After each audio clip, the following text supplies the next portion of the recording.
வணக்கம். நான் உங்க friend Jaya Srinivasan. Welcome to veggies recipe.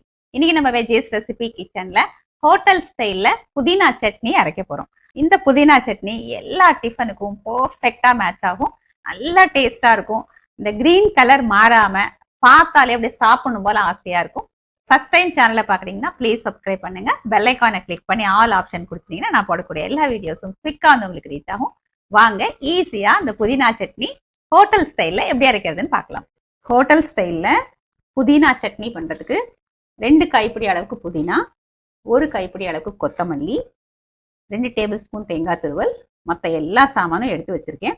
புதினாவையும் கொத்தமல்லியும் நல்லா வாஷ் பண்ணிவிட்டு கொஞ்சம் கூட ஈரம் இல்லாமல் நல்ல ஒரு துணியில் காய வச்சு நம்ம எடுத்து வச்சுக்கணும். வாங்க ஸ்டார்ட் பண்ணிடலாம். கடாய் வச்சுருக்கேன். 1 டீஸ்பூன் ஆயில் ஆட் பண்ணிக்கலாம். சின்ன கட்டி பெருங்காயத்தை போட்டு வறுத்துக்கலாம். பெருங்காயம் நல்லா வறுபட்டாச்சு. 1 டேபிள் ஸ்பூன் உளுத்தம்பருப்பு ஆட் பண்ணிக்கலாம். இதோட 1 டேபிள் ஸ்பூன் கடலைப்பருப்பு. 2 பருப்பையுமே நல்லா செவந்து வர்ற வரைக்கும் நம்ம நல்லா வறுத்துக்கணும். ஸ்டவ் ஃப்ளேம் நான் சிம்மில் வச்சுருக்கேன் பாருங்க. நல்லா பொறுமையாக வறுத்தாதான் இந்த பருப்பு நல்லா வறுபட்டு நல்லா வாசனையாக இருக்கும்.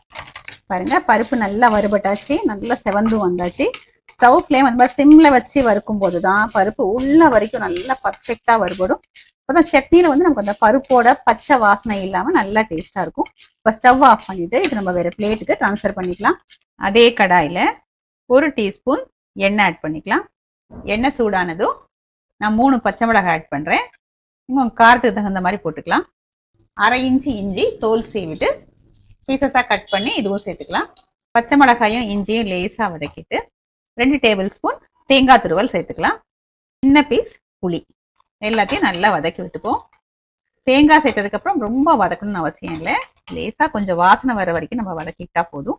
இதோட நம்ம க்ளீன் பண்ணி வச்சுருக்கோம் இல்லையா, அந்த புதினாவை சேர்த்துக்கலாம். கொஞ்சம் கொத்தமல்லி இப்போ நல்லா வதக்கிப்போம். ஸ்டார்டிங்கில் கொத்தமல்லி காமிச்சிருந்தேன். ஆக்சுவலாக அது வேற கொத்தமல்லி. அதுக்கப்புறம் வந்து வாசல் அந்த நாட்டு கொத்தமல்லி வந்ததா, அது நல்லா வாசனையாக இருக்கும். அதனால அது வாங்கி அதை இதில் சேர்த்துட்டேன். கொத்தமல்லி புதினாவோட கலர் மாறாமல் நம்ம வதக்கிக்கணும். ரொம்ப சொதன்னு நம்ம அதை வாஷ் பண்ணதுக்கு அப்புறம் அந்த தண்ணி அதுல இருக்கக்கூடாது. தண்ணியோட நம்ம போட்டோம்னு வச்சுக்கோங்களேன், போட்டதுமே அப்படியே பந்து மாதிரி ஆயிடும். சரியா வதங்கவும் வதங்காது. நம்ம அரைச்சாலும் வந்து இந்த நல்ல ஒரு நிறமும் கொடுக்காது. இந்த சட்னிக்கு தேவையான அளவு உப்பு சேர்த்துக்கலாம். 1/4 டீஸ்பூன் மஞ்சத்தூள். இது ஆப்ஷனல் தான். நம்ம சேர்த்தோன்னா கலர் நல்லா வரும். நல்லா மிக்ஸ் பண்ணிடலாம். கொஞ்சம் சூடு ஆறுனதுக்கு அப்புறம் நம்ம மிக்சியில போட்டு அரைச்சிப்போம். தண்ணி எதுவும் சேர்க்காம நம்ம கொரப்பா அரைச்சி எடுத்துக்கலாம். இந்த அளவுக்கு அரைச்சதுக்கு அப்புறம் நம்ம வறுத்து வச்சிருக்கோம் இல்லையா பருப்பு, அதை சேர்த்துக்கலாம். இப்போ இந்த சட்னிக்கு தேவையான அளவு தண்ணி சேர்த்து நம்ம அரைச்சி எடுத்துக்கணும். இந்த பருப்பை நம்ம ஃபர்ஸ்ட் சேர்த்துறோம்னு வச்சுக்கோங்களேன், அது நல்லா ஃபைன் பவுடர் ஆயிரும். இப்போ அரைச்சோன்னா அது கொஞ்சம் லேசா கொரப்பா இருக்கும். நம்ம சாப்பிட்றதுக்கு நல்லா டேஸ்டா இருக்கும். ஹோட்டல் ஸ்டைல்ல டேஸ்டியான புதினா சட்னி சர்விங்க்கு ரெடி. நான் முன்னாடியே சொன்ன மாதிரி இந்த புதினா சட்னி எல்லா டிஃபனுக்கும் வந்து பர்ஃபெக்டா இருக்கும். இன்னைக்கு நம்ம இந்த புதினா சட்னியை நல்ல சாஃப்டான இட்லியோட டேஸ்ட் பண்ணி பார்த்துடலாம். அருமைங்க, பிரமாதமா இருக்கு. புதினா ஃப்ளேவரும் அந்த ஃப்ரெஷ்ஷா கொத்தமல்லி போட்டோமா அதோட ஃப்ளேவரும் சேர்ந்து ரொம்பவே அருமையா இருக்கு. இட்லியோட பெஸ்ட் காம்பினேஷனா இருக்கும். ஈவன் தோசை பொங்கலுக்குலாம் தொட்டு சாப்பிட்டாலும் அருமையா இருக்கும்.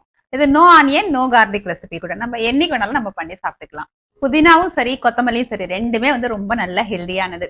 இந்த ஹெல்தியான சட்னியை இதே மெத்தட்ல நீங்க ப்ரிப்பேர் பண்ணி பாருங்க. எப்படி வந்ததுன்னு கமெண்ட்ல சொல்லுங்க. லைக் பண்ணுங்க, உங்க ஃப்ரெண்ட்ஸ் அண்ட் ஃபேமிலியோட ஷேர் பண்ணுங்க. புது ரெசிபியோட நாளைக்கு நான் உங்களை மீட் பண்றேன். தேங்க்ஸ் ஃபார் வாட்சிங்.